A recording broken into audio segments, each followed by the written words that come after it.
কিছুদিন আগে আমির হামজা এক জায়গায় ওয়াজ করছে যে মা খাদিজা এক ওয়াক্ত নামাজ পড়েনি, মা খাদিজা একটা রোজাও করেনি, মা খাদিজা একদিনও পর্দার মধ্যে ছিল না, মা খাদিজা হজও করেনি, একটা টাকা যাকাতও দেয়নি, তারপরও আল্লাহ তাআলা তাকে সালাম দিয়েছে, বেহেশতের মধ্যে আল্লাহ একটা ঘর বানিয়ে দিছে।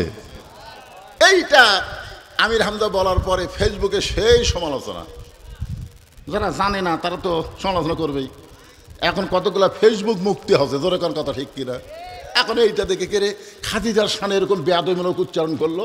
আসলে মা খাদিজা কখন মারা গেছে আপনারা তো জানা লাগবে। আল্লাহ রাসূল যে মেরাজ করেছেন, মেরাজ করার কিছুদিন আগে মা খাদিজা দুনিয়া থেকে বিদায় নিচ্ছে। তাহলে মা খাদিজা যখন বিদায় নিল তখন নবী নামাজই পায়নি, নামাজ পাইছে মেরাজের রজনীতে। তাহলে খাদিজা মারা গেল কখন? নামাজ পাওয়ার আগে না পরে? আগে যদি মারা যায় নামাজ কোথায় পড়বে? হিজরির ২য় সালে আল্লাহ তাআলা রোজা দিয়েছে। নবী মক্কা থেকে মদিনায় হিজরত করার 2 বছর পরে আল্লাহ রোজা ফরজ করেছে। এখন আপনারা বলেন খাদিজা যখন মারা গেল তার কত বছর পরে? 3 বছর আর 2 বছর, 5 বছর পরে আল্লাহ রোজা দিল। তাহলে খাদিজা রোজা কোথায় করবে? জাকাত আইছে একই, রোজার বছরই জাকাত, তাহলে খাদিজা জাকাত কোথায় দিবে? হজ আইছে একেবারে হিজরতের 9ম বছরে হজ ফরজ, তাহলে খাদিজা হজ কোথায় পাবে? আপনার বলেন খাদিজার সময় পর্দার কোনো আইনই ছিল না, তাহলে খাদিজা পর্দা কেমনে করবে? এইগুলো না বুঝে বক্তারও বলা দরকার, বিশ্লেষণ করে ব্যাখ্যা করে। বক্তা হয়তো পরে ব্যাখ্যা করেছে কিন্তু ওই ব্যাখ্যা পর্যন্ত যায়নি, ওটা আবার ইউটিউবেররা কাটিং করে ছেড়ে দিচ্ছে। দরকার কি করে ছেড়ে দিয়েছে? কাটিং করে ছেড়ে দিচ্ছে। আর জনগণ ওরে বাবা রে। তাহলে খাদিজা কি করে আল্লাহর সালাম পেল, কি করে আল্লাহ জান্নাতে একটা ঘর দিল? অবশ্যই মুসলমান হিসেবে আমাদের জানার অধিকার আছে। জোরে কোন আছে না নাই? রে মায়েরা যারা পর্দার অন্তরে আছেন, ভবিষ্যতে ওয়াজ শুনবার আছেন, একটু মনোযোগ দিয়ে আজকে ওয়াজ শুনবেন। খাদিজাতুল কুবরা একটু মনোযোগ দিয়ে শুনবেন। নামাজ পড়ে নাই, রোজা করে নাই, হজ করে নাই, যাকাত দেয় নাই, তারপরে আল্লাহ তাকে সালাম দিয়েছে। আল্লাহ জান্নাতে তার একটা ঘর বানাইছে। একটাই মাত্র আমল তখন ছিল, সে আমলের নাম হলো জিকির করা। তাহলে দুনিয়াতে সর্বপ্রথম মুসলমানের যে আমল, উম্মতে মুহাম্মাদের আমলের নাম কি? সবাই কর না কেন? আজকে এই জিকিরের কথা বললে কবে হুজুর পীর সাহেব হলো নাকি রে? আমাদের বাংলাদেশে কিছু জাকের পার্টি আছে। জোরে কন কি পার্টি? এই জাকের পার্টির কারণেই তো জিকিরের বদনাম হচ্ছে। জাকের পার্টিকে জিকির কি সাইজ আপনারা জানেন না? আমার দয়াল বাবার দরবারেতে কেউ ফিরে না খালি হাতে। আপনার বলেন এটা কি জিকির করা না মস্কারি করা? একটু মনোযোগ দেন। হযরত বেলাল দেখলেন সকালবেলা কোনো কাজ নাই, তিনি কলেমার জিকির শুরু করে দিলেন। জিকির করতে করতে করতে করতে হযরত বেলাল আসল মুনিবের প্রেমে ধরা পড়েছে। গোলামের বাচ্চা গোলামেরা সকালবেলায় বেলালের বিরুদ্ধে নালিশ করতেছে মুনিবের কাছে। মুনিব, এত বেলা হয়ে গেল এখন পর্যন্ত বেলাল গোয়াল ঘরের দরজা খোলে নাই। এমনি তো বেলালের মুনিব বেলালকে দেখবার পারে না, উর্দুম্বার সঙ্গে থাকতে দেয়। এখন সেই বেলালের বিরুদ্ধে আবার অভিযোগ। হাসিনার সময় দেখছেন, হাসিনা কিন্তু এমনি আলেমদেরকে দেখবার পারেনি, আবার আলেমদের বিরুদ্ধে অভিযোগ। ধরে কোন কথা ঠিক কিনা?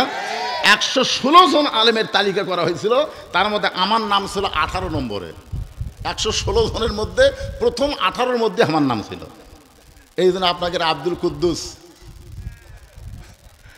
ওই কিন্তু আমাকে একেবারে ঢুকপারি দিচ্ছিল না।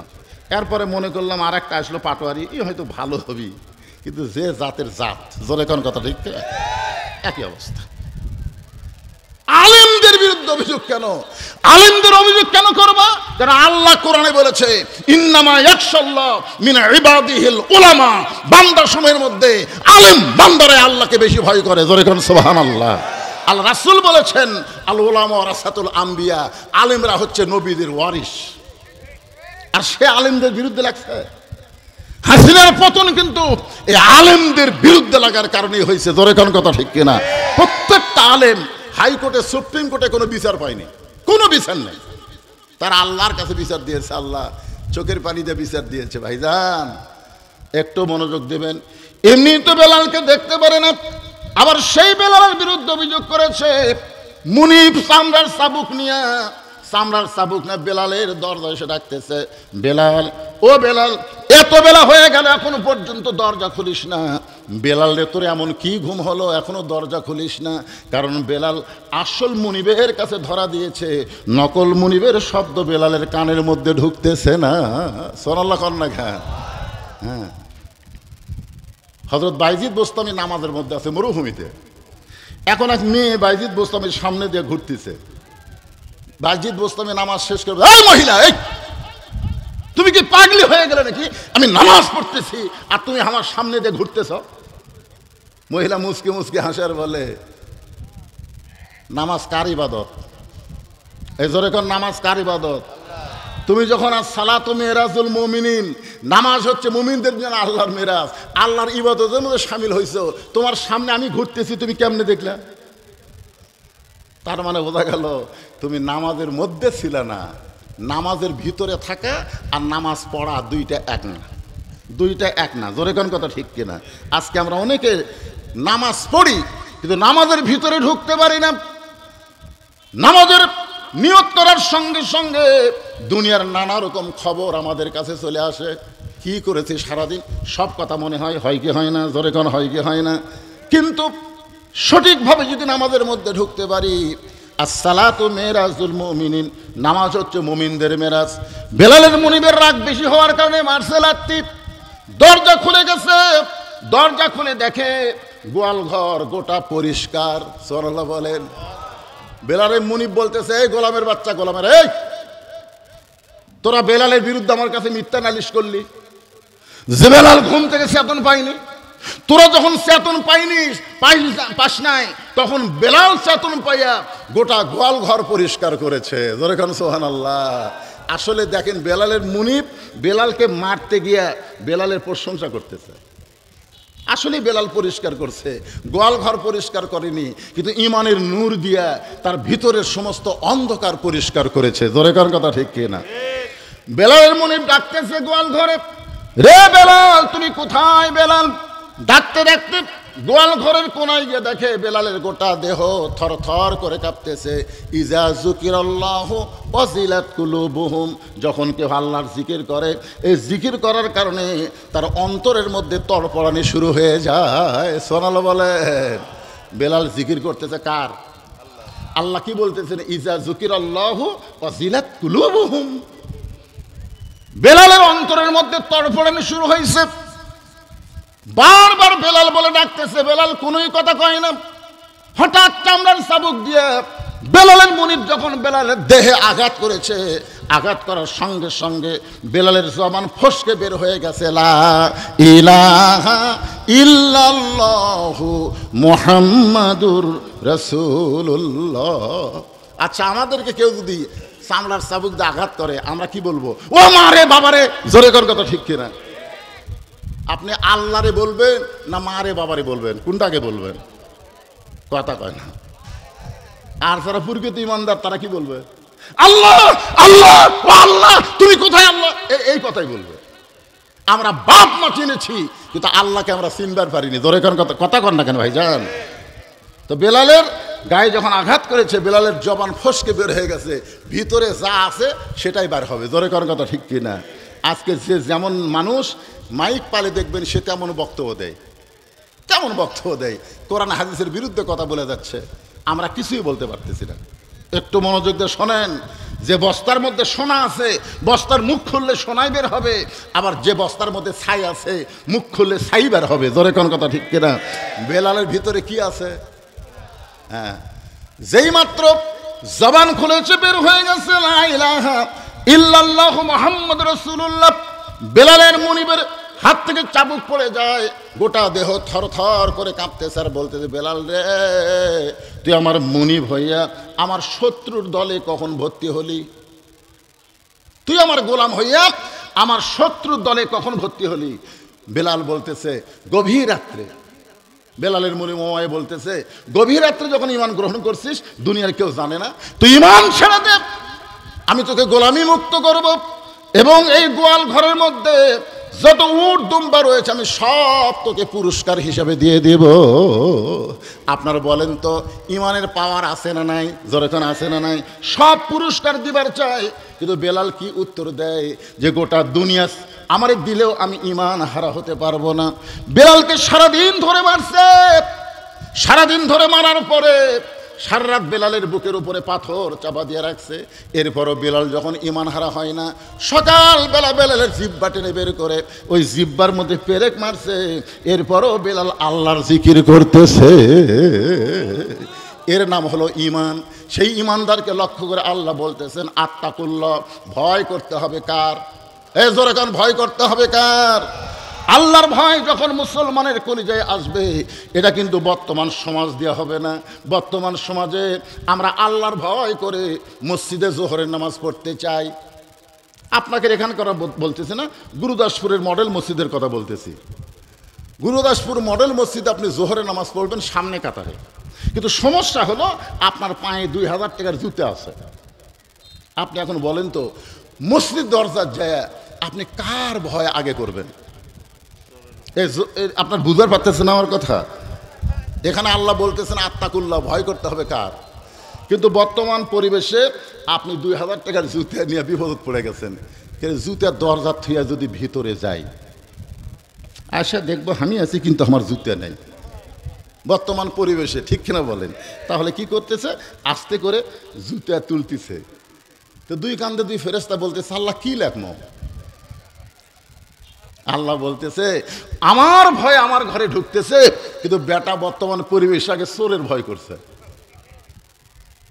তো ফেরেশতা বলে তাহলে লিখবো কি? আল্লাহ বলতেছেন চোরের ভয় আল্লাহর ভয় একই কলিজার মধ্যে যদি রয়, তার কোনোদিন আত্তাকুল্লাহ আদায় হয় না। আত্তাকুল্লাহ আদায় করতে গেলে কেবলমাত্র ভয় করতে হবে কার? তো কেবলমাত্র আল্লাহর ভয় যদি আমরা করতে চাই, তাহলে বর্তমান পরিবেশে আল্লাহর ভয় করা যাবে না। আল্লাহর ভয় করতে গেলে আল্লাহর কোরআনের পরিবেশ আমাদের বাংলাদেশে চালু করা লাগবে। জয়গর কথা ঠিক কিনা? এই জন্যে বাংলাদেশে একটা রব উঠেছে। কি রব? সব কিছুই তো আমরা দেখলাম, কি পেলাম? আগামীতে যে কোরআনের ওয়াজ শুনি, শুধু ওয়াজ শুনবো না, এই কোরআনকে আমরা একটু নিজের চোখে দেখবার চাই। ধরে কোন কথা ঠিক কিনা? শুধু হাফিজি মাদ্রাসার দিকে তাকায় দেখেন আর আপনাকে পুরুলিয়া প্রাইমারির দিকে তাকায় দেখেন, এই দুটা দেখলেই তো আপনি বুঝতে পারবেন। কিরে প্রাইমারির জন্য জীবনে ভিক্ষা করা লাগলো না, একটা টাকা কোনোদিন প্রাইমারি হেডমাস্টার কারো কাছে ভিক্ষা করলো না, তারপরে প্রাইমারি চলে কেমনে রে? আর এই মাদ্রাসার জন্য বক্তা ওয়াজ শুরু করে কিছুক্ষণ পর করে দেও বাবা দেও বাবা, এই যে দেও বাবা শুরু হয়ে গেল। তাহলে আমরা কোরআনের কি দেখলাম? কোরআন চলে ভিক্ষা দিয়া আর প্রাইমারি চলে সরকারের টাকা দিয়া। ধরে এই দেখতেছেন আপনারা, নিজ চোখে দেখতেছেন তো? এই যে দেখতেছেন, এই দেখার নাম দেখা না, আসলে মূলত দেখা কি এইটা বোঝানোর জন্য বলতেছে আত্তাকুল্লাহ।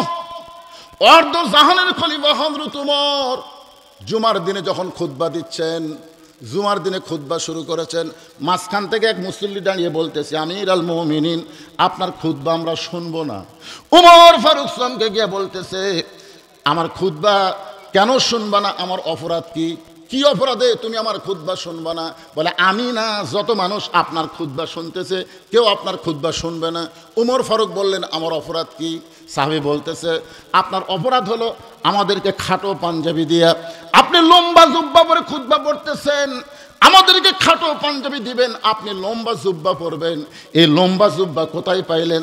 যতক্ষণ পর্যন্ত না বলবেন ততক্ষণ পর্যন্ত আপনার খুতবা শুনবো না। আত্তাকুল্লাহ, ভয় কার? আরো জোরে বলেন।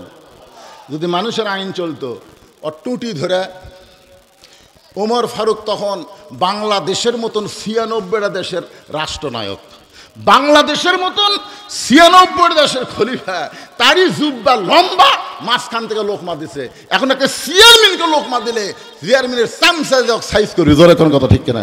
কেন আমাকে চেয়ারম্যান কি পরে কি করে তুই দেখিস কেন? এই তুই দেখিস কেন? আর অর্ধ পৃথিবীর খলিফা। আত্তাকুল্লাহ কারে কয়? আল্লাহর হয়। উমরের চোখ দিয়ে দর দর করে পানি পড়তেছে। এমন সময় আব্দুল্লাহ ইবনে ওমর 30 পারা কোরআনের হাফেজ, 6 লক্ষ হাদিসের হাফেজ, সুবহানাল্লাহ বলেন। অর্ধ জাহানের খলিফা ওমর ফারুকের ছেলে কয় পারা কোরআনের হাফেজ? 30 পারা কোরআনের হাফেজ, 6 লক্ষ হাদিসের হাফেজ। বাবার পাশে গিয়ে বলতেছে, রে নবীর সাহাবীরা, আমার বাবার জুব্বা লম্বা বলে তোমরা বাবার খুতবা বন্ধ করে দিলে, কিন্তু আমার দিকে একটাবার তাকায় দেখো, তোমরা খাটো হলেও নতুন কাপড় পরে নামাজ পড়তে আইছো, কিন্তু আমার পরনে নতুন কোনো কাপড় নাই। সাহাবেরা বলতেছে, বিশেষ করে ওসমান গনি বলতেছে, আব্দুল্লাহ, আজকে জুমার দিনে সবাই নতুন কাপড় পরে নামাজ পড়তে আইছে, আর তুমি পুরাতন কাপড় কেন পরলা? আব্দুল্লাহ কান্দের বলে, আমি পুরাতন কাপড় কেন বললাম? যদি আজকে আমি নতুন কাপড় পরতে চাইতাম তাহলে আমার বাবার জুব্বা লম্বা হতো না। সুবহানাল্লাহ বললেন না? তোমরা যখন সবাই ঘুমিয়ে যাও তখন আমার বাবা ঘুমায় না। যেদিন থেকে বাবা আমার মদিনার খলিফার দায়িত্ব পাইছে সেদিন থেকে বাবা কোনো নেতা না, বাবা তখন জনগণের সেবক হয়ে গেছে। সবাই যখন ঘুমায়, আত্তাকুল্লাহ কার ভয়ে? আল্লাহর ভয়ে আমার বাবা ঘুমায় না। মানুষ কে কোথায় কিভাবে আছে নিজের চোখে দেখার জন্যে চোরের মতো সারা রাত আমার বাবা ঘুরে বেড়ায়, চোরের মতো সারা রাত। হয়তো তোমার ঘুরতে ঘুরতে দেখতেছে একটা পুরুষ মানুষ তাঁবুর বাহিরে এসে খালি উত্তরে যায় দক্ষিণে যায়, একবার উত্তর দিকে যায় একবার দক্ষিণে যায়। ওমর ফারুক এই দৃশ্য দেখার পরে তিনি বললেন, লোকটা তো অস্থির, আর অস্থির লোককে যদি তুমি থামাবার চাও নবীর তরিকা মোতাবেক তাকে সালাম দাও। ধরে এখন কি দাও? তো লোকটা একবার উত্তরে যাচ্ছে দক্ষিণে যাচ্ছে, খালি এই ছটফট ছটফট করতেছে। ওমর ফারুক তাকে স্থির করার জন্যে সালাম দিলেন, আসসালামু আলাইকুম ইয়া আব্দুল্লাহ। লোকটা সালামের উত্তর দেয় না। ওমর ফারুক আবার সালাম দিলেন, আসসালামু আলাইকুম ইয়া আব্দুল্লাহ, রে আল্লাহর বান্দা তোমার উপর আল্লাহর রহমত বর্ষিত হোক। লোকটা সালামের উত্তর দেয় না। ওমর ফারুক যখন আবার সালাম দিবার যাচ্ছে এমন সময় লোকটা, মিয়া বারবার আমাকে সালাম দাও মিয়া, তুমি জানো না আমার মনের মধ্যে শান্তি নাই? তোমার সালাম খালি উপর দিক দিয়ে যায়, ভিতরে ঢুকতেছে না। ওমর ফারুক জোড়হাত করে বললেন, ভাইজান আপনার সমস্যা কি? বলে, আমার বাড়ি হলো অমুক জায়গায়, আমি যাচ্ছি অমুক জায়গায়। ওমর ফারুক যখন কোরআন দিয়ে রাষ্ট্র চলায় তখন দিনেও যা রাতেও তাই। জোরে খান সুবহানাল্লাহ। দিনের বেলাও যা রাতের বেলাও তাই। কোরআন দিয়ে যখন রাষ্ট্র চলে তখন দিনের বেলাও যেমন শান্তি, রাতের বেলাও আরও ঘুরে শান্তি। সুবহানাল্লাহ কন না খান। তা আমার বউকে নিয়ে, আমার গর্ভবতী বউকে নিয়ে আমি অমুক কাফেলায় যাচ্ছি। এই মাঝ রাস্তা আমার গর্ভবতী বউয়ের প্রসব ব্যথা শুরু হয়েছে। আর বউটা যখন প্রসব ব্যথায় কাতরাকাতি শুরু করছে তখন আমি তাঁবু টাঙ্গাইয়া আমি অস্থির হয়ে ঘুরতেছি। এই মুহূর্তে আমি ধাত্রী পাই কোথায়? আমি কখনো উত্তরে যাই দক্ষিণ যাই, মিয়া আমার মধ্যে যন্ত্রণা আর খালি সালাম দাও। ওমর ফারুক মুস্কা হেসে বললেন, ভাইজান ইন্নাল্লাহা মা'আস সাবিরিন, ধৈর্যশীল হয়েছে, তুমি একটু ধৈর্য ধরো, আমার কাছে ভালো ধাত্রীর খবর আছে। সুবহানাল্লাহ কোন। এক দৌড়ে বাড়িতে গেলেন, বাড়িতে গিয়ে ডাক দিলেন, আব্দুল্লাহর মা। যে আব্দুল্লাহর মা বলে ডাক দিছে, সঙ্গে সঙ্গে ওমর ফারুকের বিবি দরজা খুলে দিস। ওমর ফারুক চুম করছে, কে গো? আমি রাতের বেলা মানুষের দুঃখ কষ্ট দেখবার যাই, আমি মনে করছিলাম 2-3 বার ডাক দিলেও তুমি চেতন পাবা না। এই গভীর রাত্রে আব্দুল্লাহর মা বলতে দরজা খুললা, কারণ কি? বলে, আপনি যেদিন থেকে মানুষের দুঃখ কষ্ট রাতের বেলা দেখা শুরু করছেন, আমি সেই রাত থেকে সারা রাত দরজায় দাঁড়িয়ে দাঁড়িয়ে আমি আল্লাহর কাছে দোয়া করি, আল্লাহ আমার স্বামীকে তুমি হেফাজত করো। জোরে কোন সুবহানাল্লাহ। আপনি মানুষের দুঃখ কষ্ট নিজের চোখে দেখবেন, আর আমি বউ হইয়া ঘুম পারবো, আপনি সেই বউ আমাকে পাঠান। আমি আমার বউরে বহুদিন কইছি ওয়াজ করে রাত্রিবেলা বাড়িতে আসবো। আমি মনে করছিলাম হয়তো ওমর ফারুকের বউয়ের মতন আমার বউ হবে। আল্লাহর কোরআন আমার সামনে, কোনোদিন আমার বউকে আমি চেতন পাইনি। যতদিন আমার মা জীবিত ছিল, বিশ্বাস করেন আমার মাকে কোনোদিন ডাকা লাগেনি। আমার জুতার শব্দই মা বুঝবার পারে। রাত 2টা হোক 3টা হোক, আমি মার জানলার হাঁটে যেতেই মা বলে, বাবা বউ যান ডাক দিস না বাবা, আমি চেতন আছি। মা যখন দরজা খুলে দেয়, আমি একদিন পায়ে পড়ে বললাম, মা কোনোদিন আপনাকে ডাকা লাগে না, আপনি দরজা খুলে দেন, চেতন কেমনে পান? মা বলতেছে, তোর বউ ঘুমানোর আগে আমাকে বলেছে আজকে তুই ওয়াজ করে বাড়িতে আসবি। এইটা শোনার পরে দুনিয়ার কোনো মা ঘুমাতে পারে না, দুনিয়ার কোনো মা ঘুমাতে পারে না। আজকে যাদের মা নাই তারা বুঝতেছে 23 সালের 25 ডিসেম্বর আমার মা দুনিয়া থেকে বিদায় নেওয়ার পর আমি বুঝতেছি যার বাবা নাই, যার মা নাই, এই দুনিয়াতে তার আর কেউ না আছে। কথা কোন আছে? আর যাদের বাপ মা আছে এরা বুঝবার পারতেছে না। বাপ মা যতদিন জীবিত থাকে সন্তান বুঝবার পারে না। দাঁত থাকতে মানুষ দাঁতের মূল্য দেয় না, চোখ থাকতে মানুষ চোখের গুরুত্ব বোঝে না। যখন দাঁত পড়া যায়, চোখ চলা যায়, তখন বোঝে চোখ আর দাঁতের গুরুত্ব কি। জোরে কোনো কথা ঠিক? বাপ মা আছে তো বুঝবার পারতেছেন না।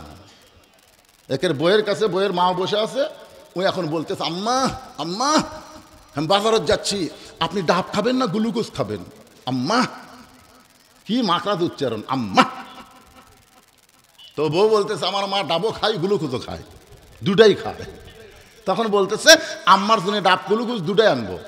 এই বলে ব্যাগ না বের হচ্ছে, দেখে দরজাত মা খাড়া হয়ে আছে। ওই মা দেখার পরে নজর নিচের দিকে করছেন। মায়ের মুখের দিকে তাকালে, বাবার মুখের দিকে মহব্বতের নজর দিলে আল্লাহ হজের সওয়াব দেয়। সুবহানাল্লাহ খান না কেন? আর এই শয়তান কি করছে, মাটির দিকে তাকে হাঁটতেছে।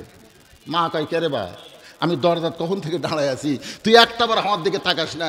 গত সপ্তাহে 10 টাকার পান কিনা দিছিস, পান কিন্তু ফুরে গেছে, আজকে আমার জন্য 10 টাকার পান আনবি। ছেলে বলতেছে এই জন্যই তো তাকাই না, খালি খাই খাই। মা 10 টাকার পান চাই, খালি খাই খাই।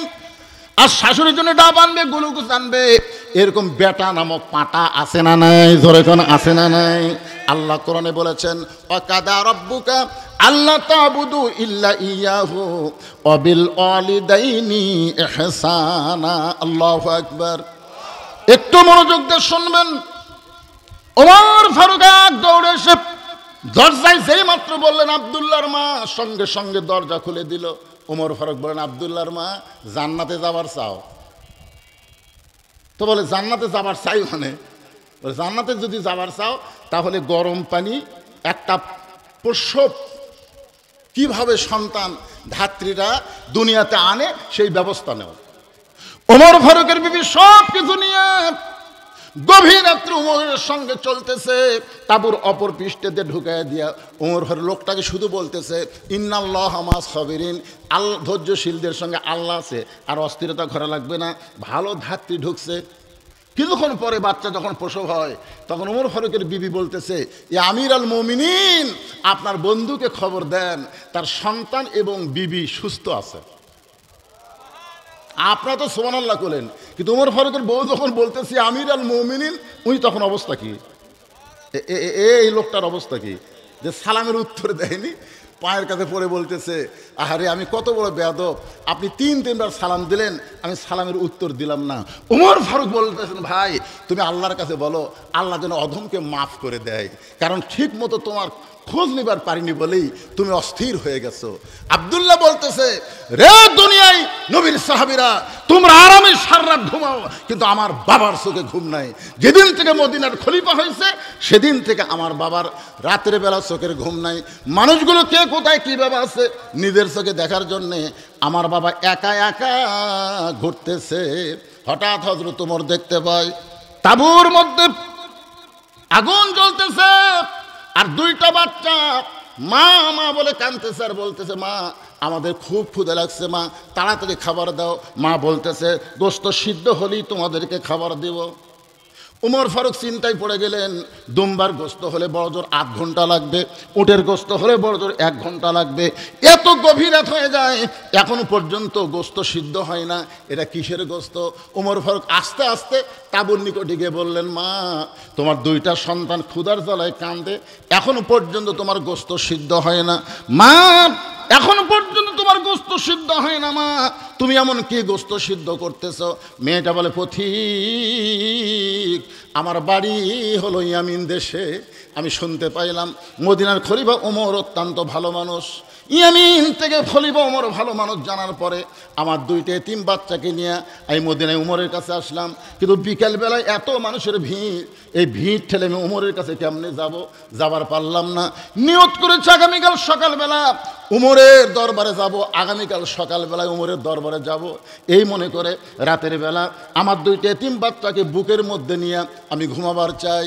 কিন্তু বাচ্চা দুইটা ক্ষুধার জ্বালায় বারবার শুধু কাঁদতেছে। আমি এখন সান্ত্বনা দেওয়ার জন্যে পাতিলের মধ্যে পাথর আর পানি নিয়ে নিচে আগুন জ্বালায় বলতেছে, বাবা গোস্ত সিদ্ধ হলেই তোমাদেরকে খাবার দেব। আমার পাতিলে কোনো গোস্ত নাই, সিদ্ধ কেমনে হবে পথিক? আমি মা হয়ে যে কি বিপদে পড়েছি। আমার মনে হয় সকালবেলা পর্যন্ত আমার সন্তান দুইটা বাঁচবে না। আত্তাকুল্লাহ, আল্লাহর ভয়ে হযরত উমর বলতেছে, মা তুমি একটু ধৈর্য ধরো মা, তোমার দুইটা বাচ্চাকে তুমি একটু সান্ত্বনা দিয়া কোনো মতে জীবিত রাখার চেষ্টা করো মা।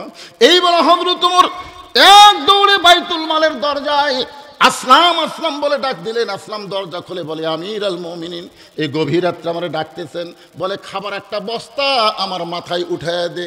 আসলাম বলতেছে, ই আমির আল মুমিনিন, আপনি হলেন আমির, আমি হলাম চাকর, হুকুম দেন কোথায় বস্তা নিয়ে যাওয়া লাগবে। ওমর বলে, আসলাম রে, চাকর আর মুনিব না, চাকর আর মুনিব না, এই দুনিয়াতে তুমি আমার বস্তা মাথায় নিবার চাচ্ছ, কিন্তু হাসরের ময়দানে একজনের পাপের বোঝা কেউ মাথায় নেবে না, দে আমার মাথায় বস্তা উঠাইয়া দে। আসলাম অউলিল আমরি মিনকুমকে মানতে গিয়া খাবার বস্তা যখন মাথায় তুলে দিলেন, ওমর ফারুক বস্তা নিয়ে এত জোরে দৌড় মারতেছেন, পিছন দিক থেকে আসলাম বলতেছি, আমির আল মুমিনিন, আপনি এত দূরে দৌড় মারলে আপনি পড়ে যাবেন, আপনার কষ্ট হবে। ওমর ফারুক বলে, আসলাম রে, সময় মতো যদি পৌঁছবার না পারি তাহলে জাহান্নামের আগুনকে আল্লাহ উমরকে পুড়ায় ফেলবে। আত্তাকুল্লাহ হাক্কা তুকাতিহি, এত দূরে দৌড় মারলেন। তাবুর নিকটে গিয়ে বললেন, মা তোমার দুইটা সন্তান কি জীবিত আছে মা? মেয়েটা বলতেছে, পথিক এখন পর্যন্ত আমার সন্তান দুইটা জীবিত আছে। ওমর ফারুক বললেন, তাহলে তাড়াতাড়ি রুটি আর হালুয়া তৈরি করো। মেয়েটা রুটি আর হালুয়া তৈরি করে ওমর ফারুকের হাতে যখন দেয়, ওমর ফারুক রুটি আর হালুয়া নিয়ে দুইটা বাচ্চাকে উরাতের উপরে বসা মুখের মধ্যে ঢুকায় দিচ্ছে। বাচ্চা দুইটা রুটি হালুয়া খায় আর ওমর ফারুকের মুখের দিকে ফ্যাল ফ্যাল করে তাকায়। ওমর ফারুকের চোখ দিয়ে দর দর করে পানি পড়তেছে। দুইটা বাচ্চা বলে, কে গো আপনি, এই গভীর রাতে এমন করে কাঁদতেছেন? আমরা এতিম, আমাদের কোনো বাবা নাই, কিন্তু আপনার দয়া দেখে আমরা হারানো বাবাকে মনে হয় ফিরে পাইলাম। ওমর ফারুক কান্দার বলে, আল্লাহ এই অধমকে জাহান্নামের আগুন তুমি হেফাজত করো।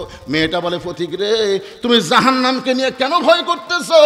ভালো মানুষের গল্প শুনেছি, কিন্তু মানুষ এত ভালো হয় কোনোদিন আমি কল্পনা করিনি। আমি আল্লাহর কাছে বলতে চাই, আল্লাহ উমরকে মদিনার খলিফা না বানায়া তোমাকে যদি মদিনার খলিফা বানাইতো, তাহলে মদিনা আল্লাহর জান্নাত হয়ে যেত। আল্লাহু আকবার। আত্তাকুল্লাহ হাক্কা তুকাতিহি, আমরা ভয় করি কাকে? আরো জোরে বলেন, আল্লাহ। যতই গণ আল্লাহ, মানুষের তৈরি আইন দিয়ে যদি বাংলাদেশ চলে, মুখে বলা যাবে ভয় করে আল্লাহকে, কিন্তু অন্তর দিয়ে করতে পারবেন না। যেই কোরআনের ওয়াজ শুনতেছেন, এই কোরআন মোতাবেক আমাদের চলা লাগবে। জোরে কোন কথা ঠিক কিনা ভাইজান? ওমর ফারুক এত ভয় করেছে, কারণ কি? সে আল্লাহর কোরআন অনুযায়ী চলে এবং কোরআন অনুযায়ী রাষ্ট্র চলায়। আব্দুল্লাহ বলতেছে, ওই সাহাবীরা, তোমরা খাটো পাঞ্জাবি হলেও নতুন পোশাক পরেছো, আর আমার দিকে তাকায় দেখো আমি পুরাতন কাপড় পরাইছি। ওসমান গনি বলে, আব্দুল্লাহ তুমি পুরাতন কাপড় কেন পরলা দিনে? বলে, আমি যদি নতুন কাপড় পরতাম আমার বাবার জুব্বা লম্বা হতো না। তোমরা সবাই যখন ঘুমায় থাকো, আমার বাবা গভীর রাত্রে আমার দরজায় গিয়ে ডাকতেছে, আব্দুল্লাহ আব্দুল্লাহ বলে। আমি দরজা খুলে তাকায় দেখি বাবার হাতে একটা পাঞ্জাবি। আমি খুশি হয়ে বললাম, বাবা বাইতুল মাল থেকে আমার একটা পাঞ্জাবি দিছে, আপনি আর একটা দিবে রাখছেন? আসলে নেতার বেটা হওয়ার মধ্যে লাভ আছে। আমি একটা পাঞ্জাবি পাইছি, আপনি আর একটা দিবে রাইছেন। ওমর ফারুক বললেন, ইন্নাল্লাহা ইয়ামুরুকুম আন তুআদ্দুল আমানাতি ইলা আহলিহা ওয়া ইযা হাকামতুম বাইনান নাস আন তাহকুমু বিল আদল। জোরে বল আল্লাহু আকবার। আব্দুল্লাহ, তুই কি মনে করিস যে তুই একটা পাঞ্জাবি পাইছিস, আমি আর একটা দিবে রাইছি? না রে পাগল, না, এইটা আমার ভাগে পড়েছে। এখন তুই বল, এত খাটো পাঞ্জাবি পরে আমি আগামীকাল খুতবা কেমনে দিব? আব্দুল্লাহ বলতে, তাহলে আমি কি করব? বলে, তোর ভাগে যে কাপড় পাইছিস ওই কাপড়টা আমাকে দান করে দে। আব্দুল্লাহ বলে, গভীর রাত্রে আমার কাপড় আমার বাবাকে দান করে দিলাম। বাবার কাপড় আমার কাপড় একত্র করে বাবা লম্বা জুব্বা বানায় সেই জুব্বা পরে খুতবা দেয়। এখন বলো বাবার খুতবা শোনা যায় কি না যায়? সমস্ত সাহাবীরা দাঁড়িয়ে বললেন, আল্লাহর কোরআন যে যখন রাষ্ট্র চলবে, এমন ভালো মানুষকে নেতা হিসাবে পাওয়া যাবে। সুবহানাল্লাহ বলেন। আসলেই ভাইজান, আপনাদের মধ্যে আমি মনে করছিলাম যে সব আদায় শেষ। আমি আব্দুল জলিলকে বলেছিলাম যে 10টার সময় আমাকে যদি টেজে দেয় 12টা পর্যন্ত ওয়াজ হবে, আদায় টাদায় যা আছে তুমি শেষ করে নিবা। কিন্তু এই যে মাঝখানে কিছু অতিথি আসার কারণে ও ঠিকমতো আদায় করতে পারেনি। আর শেষে তো বুঝতেইছেন মানুষের মধ্যে একটা ভাব এসে যায় যে ওয়াজ তো বহুই শুনতেছি, আজকাল শুনবার না পারলে কাল ইউটিউবে বসে সার্চ দিলে এই ওয়াজগুলো পাওয়া যাবে। বুঝতেছেন না? মানুষ এখন মোবাইলে ওয়াজ শুনে শুনে আমি যে ওয়াজই ধরি এই ওয়াজ তো কি কন, তো এখন আমি ওয়াজ করি হয়তো পাবনায়, আপনারা শুনতে পান নাটোরে, আবার ওয়াজ করি কুষ্টিয়ায়, আপনারা শুনতে পান এই পুরুলিয়ায়। তো এই একটা অবস্থা হয়ে গেছে। যাই হোক, আপনার যারা এখানে বসে আছেন, আমাকে বলা হচ্ছে হুজুর এখনো গামছার আদায় হয়নি, গামছার আদায় হয়নি, তাই না? তো ব্যাগ নিয়ে উঠা বসা করবেন না, একটা মাদ্রাসাকে মহব্বত করেন আপনারা। জালসা কমিটির ক্যাশিয়ার আব্দুল মাজেদ ভাই 50,000 টাকা। লিল্লাহি তাকবীর। জালসা কমিটির ক্যাশিয়ার আব্দুল মাজেদ সাহেব 50,000 টাকা দান করবে। আল্লাহ তার দানকে কবুল করেন। একজন উঠবেন না, আল্লাহর রাস্তে উঠবেন না। ধৈর্যশীলদের সঙ্গে কে থাকে কোন? আরো জোরে বলেন কে থাকে? তা আপনি একটু ধৈর্যশীল হবেন না? একটু ধৈর্যশীল হওয়া লাগবে তো ভাই। যান, এই ব্যাগ নিয়ে রুমাল নিয়ে ছাত্ররা কোথায় রে? মাদ্রাসার তাল বেলেন কোথায়? ভিতরে ঢোকো, 10 টাকা 20 টাকা 50 টাকা 100 টাকা। আমার মায়েদের মধ্যেও যাও, আমার মায়েরা যারা এত বছর পর আমার ওয়াজ শুনতে আইছেন, মা আমি আপনাদের ওয়াজে যাবারই পারলাম না, তার আগেই অনেক পুরুষ মানুষেরা অধৈর্য হয়ে ওঠা বসা শুরু করেছে। আরতদার সিরাজগঞ্জ 3,000 টাকা নগদ, 2,000 বাকি। তারেক আরতদার সিরাজগঞ্জ থেকে আল্লাহর একজন বান্দা 3,000 টাকা নগদ, 5 বস্তা সিমেন্ট করবে দান। আল্লাহ তার দানকে কবুল করেন। আল্লাহ নেক নিয়ত নেক আশাকে পুরা করেন। আল্লাহুম্মা আমিন। মোহাম্মদ হায়দার খান 1 বস্তা সিমেন্ট রানীনগর আল্লাহ দান করেছে। একটু ধৈর্য ধরে বসেন ভাই। আপনার যদি মাদ্রাসার মহব্বতের লোক হন, মাদ্রাসার জন্য তো বসা লাগবে আপনাকে।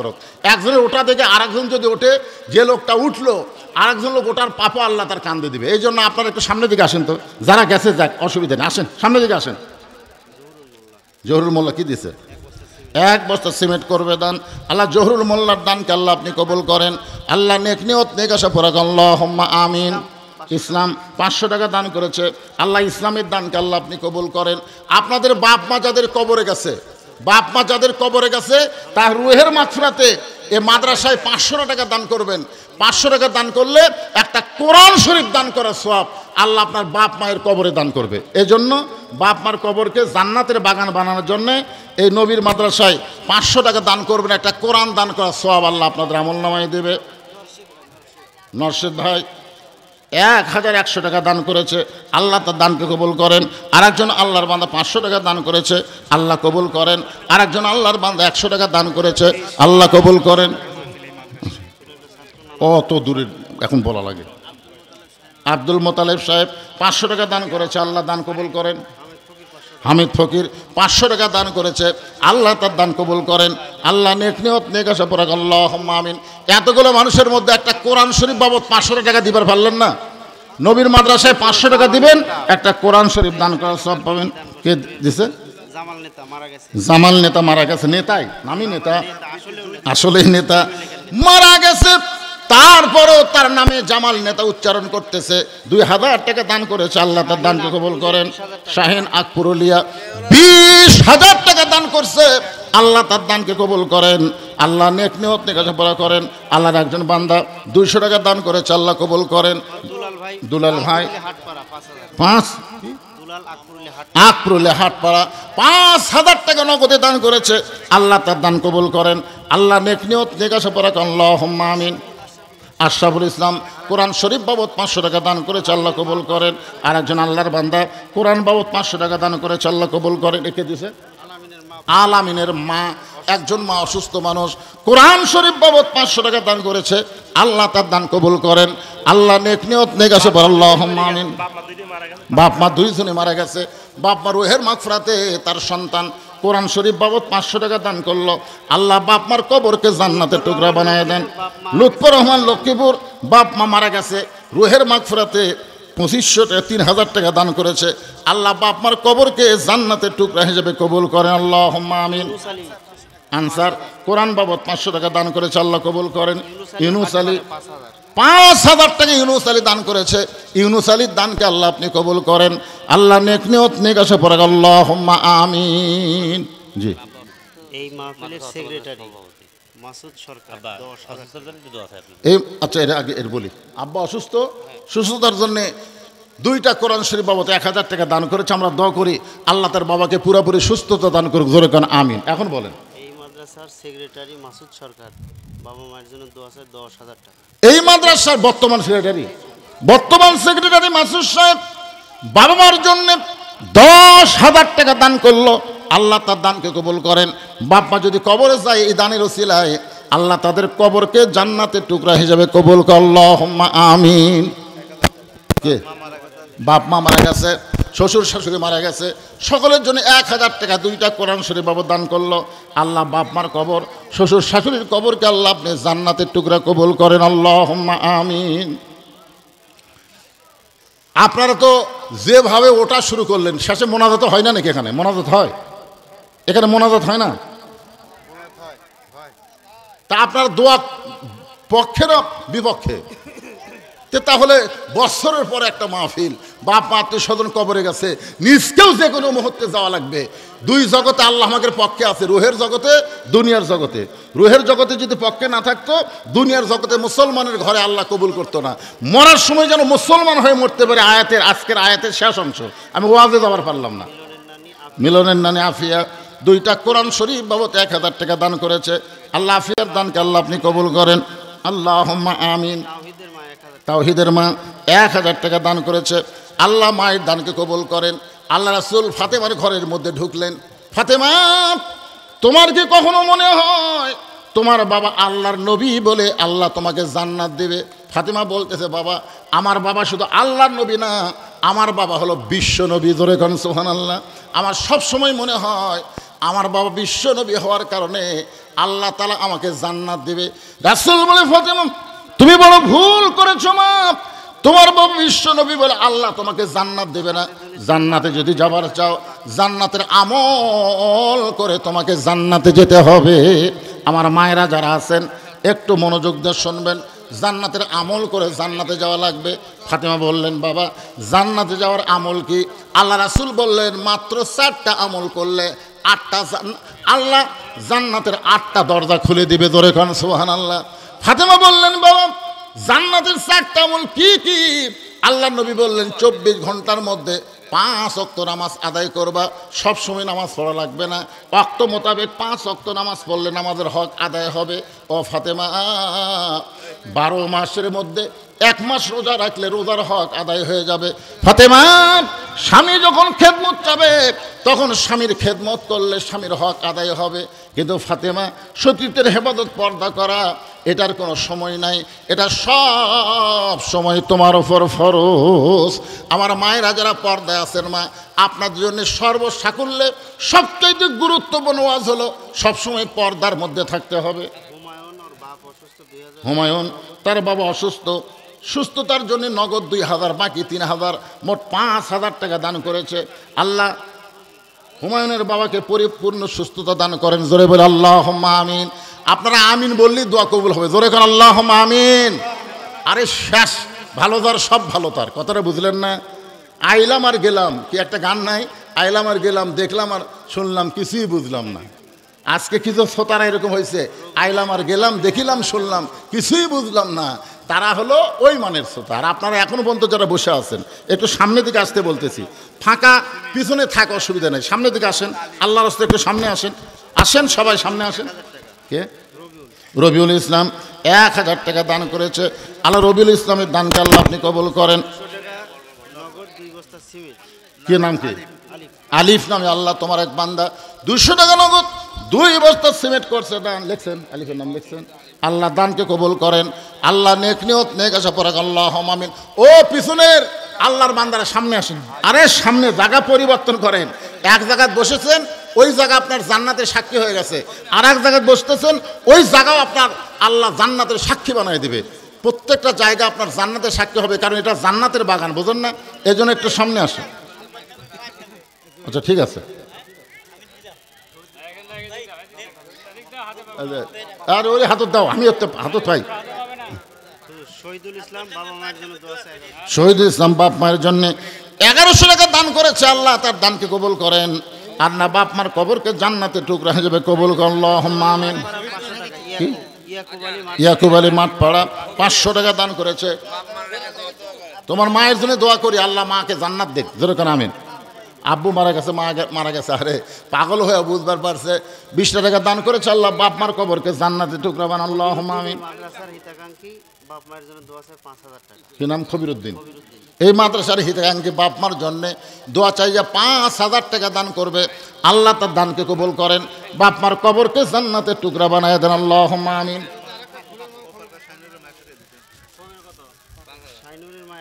শাহিনুরের মা 100 টাকা দান করেছে। যে মানুষের নাম বলা লাগবে, আবার শাহিনুর মা চিন্তা করবে টাকা দিলাম 100, কেজত গেল না পকেটত গেল।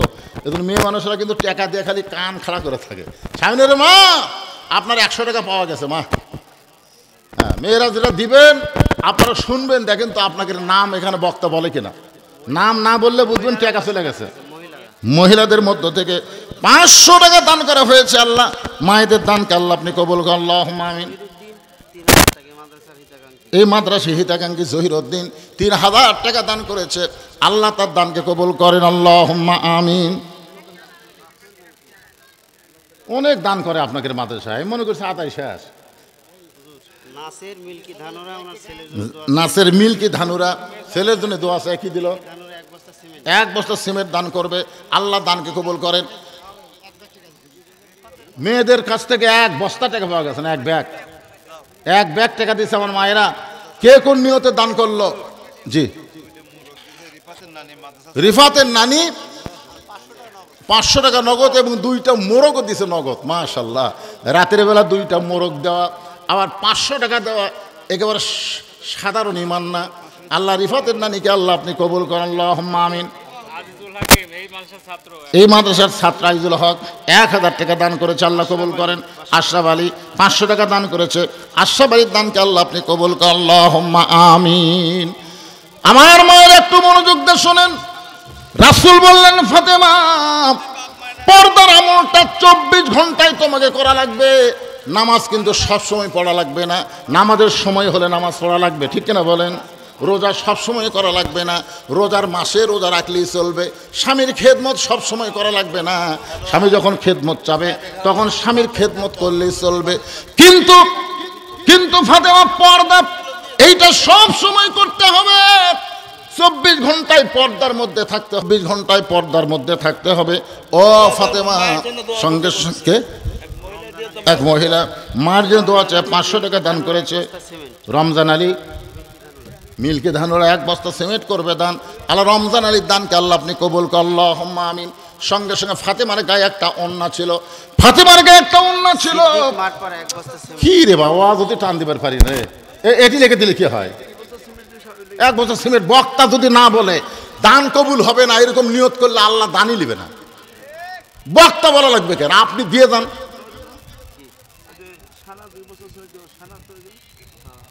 আপনারা এত দান এখনো পর্যন্ত তোলেনি, আর এই মাদ্রাসায় দান করে মাশাআল্লাহ, এত দান। আগে আদায় করছে, মনে করছে আদায় শেষ, এত লোক যে দান করবে। কে দিল 2 বস্তা সিমেন্ট?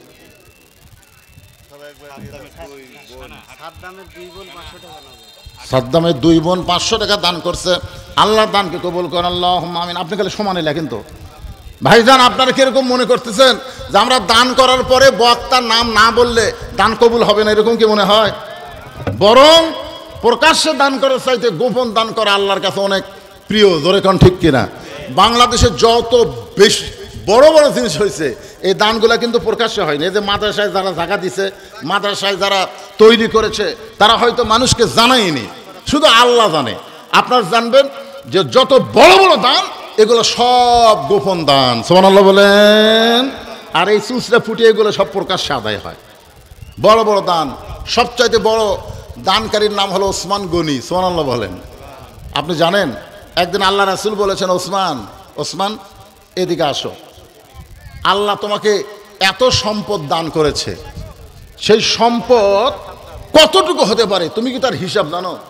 ওসমান গনি বলতেছি, ইয়া রাসূলুল্লাহ, আল্লাহ আমাকে এত সম্পদ দিছে, আমি তার পরিপূর্ণ হিসাব দিবার না পারলেও একটা হিসাব আমার কাছে আছে। তো আল্লাহ রাসূল, ওসমান কোন হিসাব তোমার কাছে আছে? বলে হিসাবটা হলো, আল্লাহ আমাকে যত সম্পদ দিছে এই সম্পদগুলো গুদামে রাখার পরে গুদামের তালা দিয়ে যে চাবিগুলো হয়, এই চাবি টানতে একটা উট হিমশিম খায়। মানে গুদামত তালা দেওয়ার পরে যে চাবি হয়, এই চাবি টানতে একটা উট কি করে, হিমশিম খেয়ে যায়। তা আল্লাহ রাসূল বলে, ওসমান, আল্লাহ যদি তোমার এই সমস্ত সম্পদ ফেরত চায় তুমি কি দিবা? আল্লাহ যে তোমাকে সম্পদ দিছে, এই সম্পদ যদি আল্লাহ ফেরত চায় তুমি কি দিবা? ওসমান গনি মারছে, দৌড় মারছে। তো ওমর ফারুক বলতেছে, ইয়া রাসূলুল্লাহ, আপনি এই কথা বলার পরে ওসমানে এত জোরে দৌড় মারলো কারণ কি? আল্লাহ রাসূল বললেন দেখা যাক।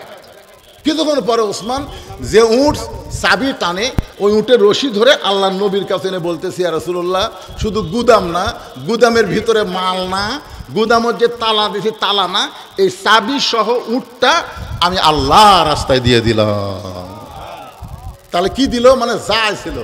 তো রাসূল বললেন, ওসমান, সবই যখন আল্লাহকে দিয়ে দিলা, তোমার জন্য রাখলা কি? ওসমান বলতেছে, আল্লাহ এবং রাসূল আমার জন্য থাকলেই যথেষ্ট। নবী আসমানের দিকে তাকাই বলেন, আল্লাহ, এই ওসমানকে তুমি কি দিবা? আল্লাহ বলতেছে, এইরকম দানকে আমি আল্লাহ খুশি হয়ে দান করাই লাগলো না, খালি নিয়ত করার সাথে সাথে আমি আমার গানি ডিগ্রি ওসমানকে দিয়ে দিলাম। ধরে কারণ সুবহানাল্লাহ।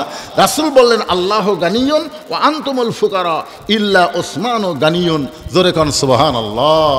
এই জন্য ভাইজান, যারাই দান করতেছেন কখনোই মনে করবেন না বক্তা আমার নাম বলে নাই, আমার দান বুঝে আল্লাহর দরবারে কবুল হয় নাই, একথা মনে করবেন না। বরং আপনি দান করার সঙ্গে সঙ্গে আল্লাহর জান্নাতের খাতায় আপনার নাম লেখা পড়েছে। কারণ আস-সাকিউ হাবিবুল্লাহ, রাসূল বলেছেন, দানকারী আল্লাহর দোস্ত, ওয়ালাউ কানা ফাসিকান, যদিও সে ফাসিক হয় তারপরে আল্লাহর দোস্ত। কারণ দানকারীর কলিজায় আখিরাতের প্রতি বিশ্বাস বাড়ে যায়। দানকারীর কলিজায় আল্লাহ আখিরাতের প্রতি বিশ্বাস বাড়ায় দেয়। আপনারা বলেন তো, যারা এখানে দান করলেন এরা কি দুনিয়াতে পাচ্ছে? মন খালি বারবার বলবে, তুই যে পকেট থেকে টাকা দিলি, টাকাটা তোর কমে গেল রে, এটা মন বলবে। কিন্তু মন যতই বলুক ভাইজান, আল্লাহ বলেছেন, ইউফা ইলাইকুম, তুমি মনে করো না যে আমি আল্লাহ ফকির, তুমি যেটা আমাকে দিলে আমি দুনিয়াতেই তোমাকে 10 গুণ ফিরাই দেব, আর আখিরাতে আমি আল্লাহ তোমাকে জান্নাত দিয়ে দিব। জোরে কোন সুবহানাল্লাহ। এই জন্য আপনারা মনে করেন না যে নাম বলা লাগবে। আমি যে কথাটা বলতেছি, পুরুষ মানুষ ইচ্ছা করলে সব মাহফিলে যাওয়ার পারবেন, কিন্তু মহিলারা কিন্তু সবাই যাওয়ার পারবে না।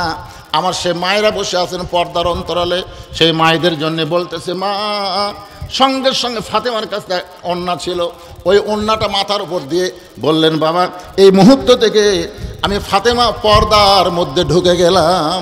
যেই বলেছে আমি পর্দার মধ্যে ঢুকে গেলাম, সঙ্গে সঙ্গে নবী বললেন আমিন। ফাতেমা বললেন আমি পর্দার মধ্যে ঢুকে গেলাম। নবী কি বললেন? আমিন। এই বলে নবী বাইরে গিয়ে বললেন, আল্লাহ, আমার মেয়েটাকে তুমি পর্দার মধ্যে কবুল করে নাও। কারণ বাবাকে সাক্ষী রেখে যে মাথায় ওড়না টেনে দিয়ে বলতেছে আমি পর্দার মধ্যে ঢুকে গেলাম, আল্লাহ ফাতেমার পর্দাকে কবুল করে নাও। নবীর দোয়া আল্লাহ এমন কবুল করলো, একদিন আল্লাহ তাআলা নবীকে ডাক দিল, হাবিব গ, আপনার ফাতেমার খবর আপনি জানেন? আপনার ফাতেমার খবর জানেন? তো রাসূল বলতেছে, ফাতেমা আমার মেয়ে, আমি খবর জানি না মানে? তা আল্লাহ বলেন, আপনি কি খবর জানেন? ফাতেমা আপনার মেয়ে, আপনি কি খবর জানেন? আমার মেয়ে খুব কষ্টে আছে, আমার মেয়ে সকালে খায় বিকালে পায় না, এমন একটা গরিবের সঙ্গে আমার মেয়ের বিয়ে হচ্ছে, আপনি ঘটকালি করে দিয়েছেন আল্লাহ। আলী ছাড়ার পাত্র পাননি, আর বাড়িতে খাওয়ার কিছু থাকে না, আমার মেয়েটা খুব কষ্ট আছে। আল্লাহ ডাক দিল, হাবিব, আপনি শুনলে খুশি হবেন, আমি আল্লাহ ফাতেমার পর্দাকে কবুল করে ফাতেমাকে সাইয়্যিদাতুন নিসাই আহলেল জান্নাহ, জান্নাতি নারীদের নেত্রী ঘোষণা করে দিলাম। ধরে কান সুবহানাল্লাহ। আল্লাহ নবী দৌড়ে এসে ফাতেমাকে বললেন, ফাতেমা, ফাতেমা, আল্লাহ তোমার পর্দাকে কবুল করে তোমাকে জান্নাতি নারীদের নেত্রী ঘোষণা করেছে। ও ফাতেমা, তুমি জান্নাতি নারীদের নেত্রী হয়ে যাবে, তুমি জান্নাতি নারীদের নেত্রী হয়ে যাবে। আমার মায়েদের বলতেছে, মা, যতই আমল করেন এক নম্বর গুরুত্বপূর্ণ আমলের নাম হলো পর্দা। এমন পর্দা ফাতেমা আল্লাহর কাছে করেছে, সবসময় দোয়া করতো, আল্লাহ খালি দুনিয়াতে পর্দা না, আল্লাহ এই পর্দাটা তুমি কবুল করো, পর্দার মধ্যে আমার মৃত্যু দিও, পর্দার মধ্যে আমার কবর যেন হয়, আমার কবরের খবর যেন দুনিয়ার কোনো মানুষ না পায়, আমার কবরটাও যেন আল্লাহ তুমি পর্দা করে দিয়ে দাও। জোরে খান সুবহানাল্লাহ। এমন দোয়া করছে বুঝলেন। গভীর রাত্রে তাকে দাফন করা হয়েছে। গভীর রাত্রে দাফন করার পরে হজরত আলী আল্লাহর কাছে বলতেছে, আল্লাহ আমি স্বামী হিসেবে দুনিয়াতে ফাতেমারে খুশি করতে পারিনি, ফাতেমারে আমি কিছুই দিবার পারিনি। আল্লাহ ফাতেমা আমার সংসার আসার পর থেকে এত কষ্টের মধ্যে ছিল, আজকে গভীর রাত্রে ফাতেমাকে দাফন করার পরে আমি তোমার দরবারে কাঁদতেছি, আল্লাহ ফাতেমার পর্দাকে তুমি কবুল করো। জোরে কোন সুবহানাল্লাহ। কি দোয়া করবে? ফাতেমার নামাজ কবুল করো, ফাতেমার রোজা কবুল করো, এগুলো বলেনি, বলেছে ফাতেমার পর্দাকে তুমি কবুল করো। মায়েরা শোনেন, যত ইবাদত করেন, নামাজ পড়েন, হজ করেন, যাকাত দেন, আপনি রোজা রাখেন, কিন্তু পর্দা যদি ঠিক মতো না করেন, একটা ইবাদত আল্লাহর দরবারে কবুল হবে? কথা কয় না, কবুল হবে? পর্দা না থাকলে কোনো ইবাদত মায়েদের কবুল হবে না। স্বামী দোয়া করতেছে, আমার বিবির পর্দাকে কবুল করো। এই দোয়া করার সঙ্গে সঙ্গে তাকায় দেখে, কয়েকটা পুরাতন কবর দেখা যায়। এইমাত্র ফাতেমার কবর দিছে, সেই নতুন কবর আর নাই। এখনই কবর দেওয়া হলো, সেই নতুন কবর কোথায় গেল? গোটা জান্নাতুল বাকির মধ্যে ফাতেমা দৌড়ায়, আলী দৌড়ায় আর কান্দে আর বলে, ফাতেমার কবর, ফাতেমার কবর। কে যেন ডাকতে বলে, আলী আমি আল্লাহ তাআলা ফাতেমার পর্দাকে কবুল করার কারণে তার কবরটাকেও পর্দার মধ্যে কবুল করেছি। আমি আল্লাহ খুশি হইয়া তাকে জোহরা ডিগ্রি দান করেছি। জহুরা ডিগ্রি দান করেছি। জহুরা কি? আমার মায়েদের জন্য ওয়াজটা করতে চাইছিলাম, কিন্তু আসলে সব ভেস্তে গেল। আল্লাহর বান্দারা, এখন 12:30 বাজতেছে। আপনারা যারা পরহেজগার মোত্তাকি মানুষ, তারা সবসময় খেয়াল করে যে তারিখের মধ্যে ওয়াজ শুনবো, যে এই তারিখে বিজ্ঞাপন সব আছে, এই তারিখের মধ্যে হুজুর ওয়াজ শেষ করে মোনাজাত করবে। খালি ওয়াজ শুনলে হবে না, ফজরের নামাজ হামাকরক জামাতের সঙ্গে আদায় করা লাগবে। জোরে কোন কথা ঠিক কিনা? এদিকে কিন্তু এখন জনগণ খুবই সজাগ।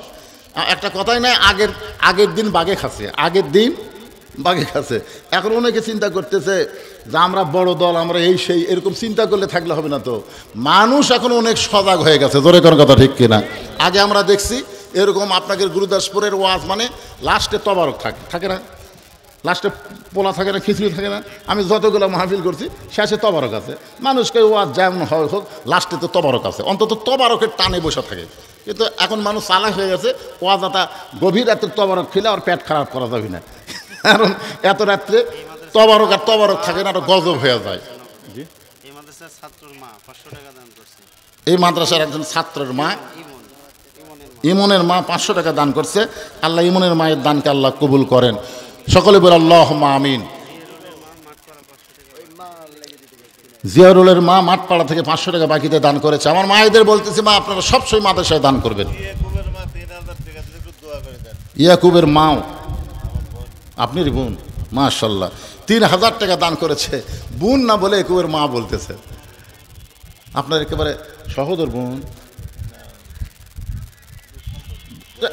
যাই হোক, যারা তো বোন দান করেছে 3000 টাকা। ইয়াকুবের মা আল্লাহ দানকে কবুল করেন। জোরে বলেন আল্লাহুম্মা আমিন।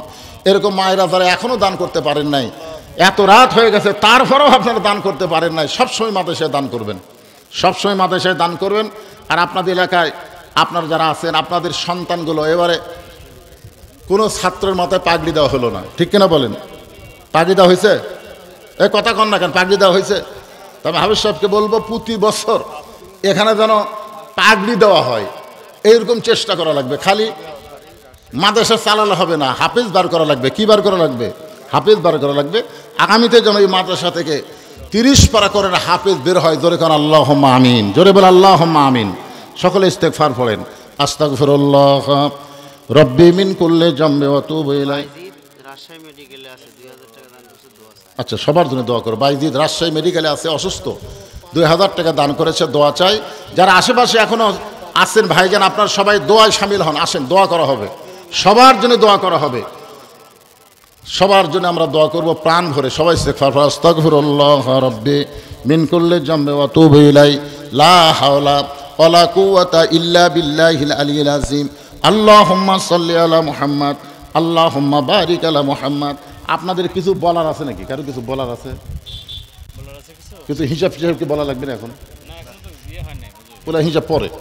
আচ্ছা ঠিক আছে, আপনি সভাপতি সাহেব কিছু বলবেন? দোয়া করে দিচ্ছি, বসেন। এই যারা দাঁড়িয়ে আছেন বসেন, সবাই আসেন, দোয়ায় শামিল হন। আল্লাহুম্মা আমিন, আল্লাহুম্মা আনতাস সালাম ওয়া মিনকাস সালাম, তাবারাকতা ইয়া যাল জালালি ওয়াল ইকরাম। মাবুদ, কঠিন গরমের ভিতরে আমার গায়ে ফ্যানের বাতাস আসতেছে, তাও আমার কপাল ঘামতেছে। আরামের বাড়ি, আরামের ঘুমকে বাদ দিয়া, ফ্যানের বাতাসকে বাদ দিয়া দীর্ঘ রাত পর্যন্ত যারা জান্নাতের বাগানে বসে বসে কোরআন হাদিস আলোচনা শোনার শেষে আমি গুনাহগারের সঙ্গে রহমতের দরজায় ফকির হয়ে দোকানে হাত তুলেছি। আল্লাহ গো, মেহেরবানি করে আজকের মাহফিল আমাদের সকলের হেদায়েতের জন্যে, নাজাতের জন্যে, জান্নাতের জন্যে কবুল করো। এই মাহফিলের শুরু থেকে শেষ পর্যন্ত যত আলোচনা হয়েছে আল্লাহ, এর মধ্যে যদি ত্রুটি হয়, ভুল হয়, মাফ করে দিও। এর যা হাদিয়া মঞ্জুর করো, সোনার মদিনায় নবী পাকের রওজা মোবারকে আল্লাহ কবুল করে নাও। তামাম আম্বিয়ায়ে কেরাম, আসহাবে কেরাম, তাবিঈনে কেরাম, তাবা তাবিঈনে কেরাম, তামাম পৃথিবীর মাটির নিচে যত মুমিন মুমিনা শুয়ে আছে আল্লাহ, সকলের আরওয়াহ ফরে হাদিয়া কবুল করো। আল্লাহ, আমরা যারা হাত তুলেছি আমাদের